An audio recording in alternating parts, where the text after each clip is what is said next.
let's just go straight to the International Monetary Fund. Can't wait for the big money. $650 billion in new foreign exchange reserve. The plan does not involve direct lending to countries or drawdown on IMF's balance sheet. So what is the jumbo money all about? Who gets what and how? And what costs, in particular, for frontier economies such as Nigeria? Dr. Bunguadi is an economist and a faculty member of the Lagos Business School. Joins me now to unpack this IMF's bag of goodies. Thanks for making the time, sir. Dr. Adi, tell me a little bit more about this $650 billion special FX reserves. Thank you very much, Burton. Nice to be here. Well, it's not a new thing. I remember in 2009, the IMF did the same intervention. I think that is in line with the mandate that, according to the articles of agreement establishing the IMF. Don't forget the reason why IMF was established. It was one of the Bretton Woods institutions established in 1944. So actually, the intention of the IMF at establishment in 1944 was to serve something like a clearinghouse or the central bank of the world. But of course, that didn't happen. We remember John Maynard Keynes and Harry White. Those were the two men that designed the system. They wanted to create a global currency called the banco at that time. But of course, that didn't fly. Then eventually, what they got was the gold standard. If you remember the gold standard, where the dollar was pegged to the gold as a universal, currency and so on. But that gold standard system collapsed in the early 70s when Americans pulled out.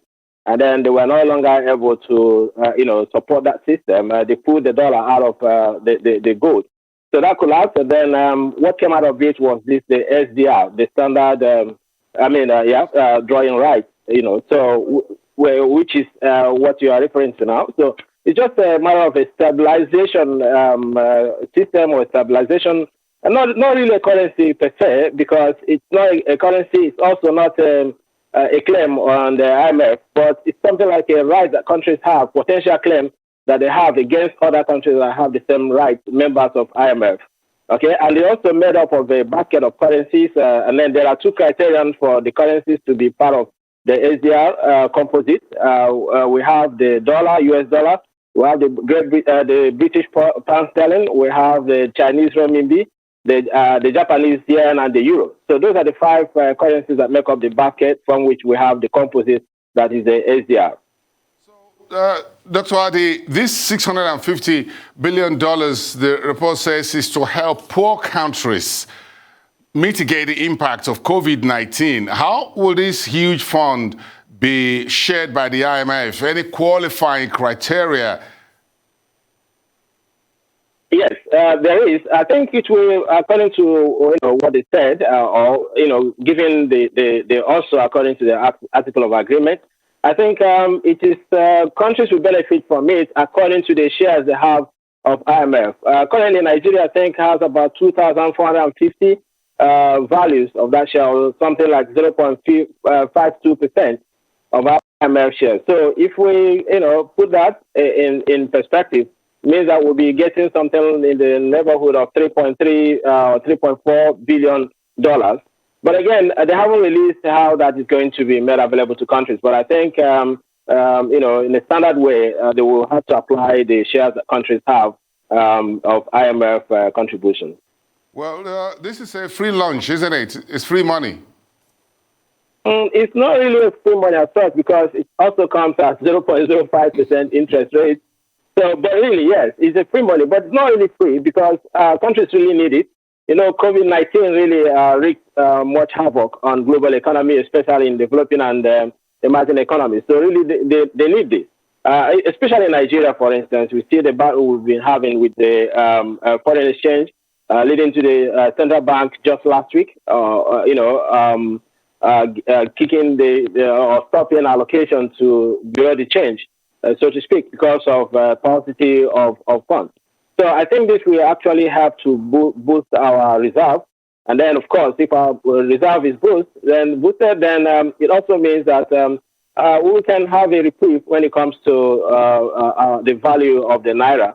So perhaps we can have some moment of respite, despite all the challenges that we're having right now. Okay, so this money is going to be coming through to countries drawing on it at about 0.05%. So how should frontier African economies such as Nigeria warm up to this special window of easy money? I tend to be a little bit wary of easy money. Yes, we still have, it's not really that we're going to take the money and then spend it, because it actually goes to our reserve. It's a reserve currency, by the way. So again, it still depends on willing buyer, willing seller. So there's a claim against other countries. It's a voluntary exchange. So there will still be certain conditions that other countries will require that, the borrowing countries, or exchanging partners meet before they're able to lend to them. So it's not really free in that sense. But again, for the emerging economies, we know that the aviation sector, the tourism sector for most of African countries that depend on that, have been hard hit by this. So this is actually a reprieve for them, because if they have access to these funds, they can now begin to, recatalyze those sectors of the economy. For us in Nigeria, actually, we really need it badly. We remember that 1.8 trillion has already been used to service debt in the first 5 months of the year. That represents 98% of independent government revenue. So if we have this, it will be like about 1.3 trillion naira. So that will go a long way in helping us manage this. Again, everything depends on the intention of the government and their readiness to judiciously utilize the funds. In terms of Nigeria's engagements with the IMF and our debt portfolio, we're looking to go into the Eurobond market for about $6.2 billion before the end of the year. This is August. I think that should be happening between September and October before we wrap up the year. So in the manner of speaking, we have a bit of uptake in terms of Nigeria's debt portfolio. Well, that's what it means. That's what it means. But this is a different, kettle of fish, if I may use that phrase. So what it means is that we have the money is actually it goes into the reserve account. So it's not like money that comes into the central bank that the government can really have access to immediately. So as such, I wouldn't need to worry about that increasing our debt profile. Of course, it's already high, and then when we go to the Eurobond for the Eurobond, that will also tip it over, and then a lot of people are beginning to cry over that. But do we need to worry about the IMF fund since it's actually special drawing rights? It's not really a currency as such. What I think is that this is actually the best way for us to borrow money or to have access to funds, because it's not actually money that government can directly spend. They have to convert it first. So without that conversion, they do not have access to it. So there are still certain conditions that have to be met before we get access to these funds. In your best opinion, Dr. Adi, what do you think Nigeria should spend this special drawing rights of about $3.5 billion US? Well, I think we have a crisis in education. Okay, if I don't know if you're watching the Olympics, right? You will see that we're not doing well there. Most of the people who are actually flying Nigeria's flag are Nigerian Americans. People who some of them may not have visited Nigeria for the first time. So what that's telling you, because it is in the university system that you groom all those talents. Now, when it comes to things, I mean, there have been research that prove that, gold medals, countries' ability to win gold medals or their medal haul at the Olympics is directly proportional or correlated to the level of economic development in any country.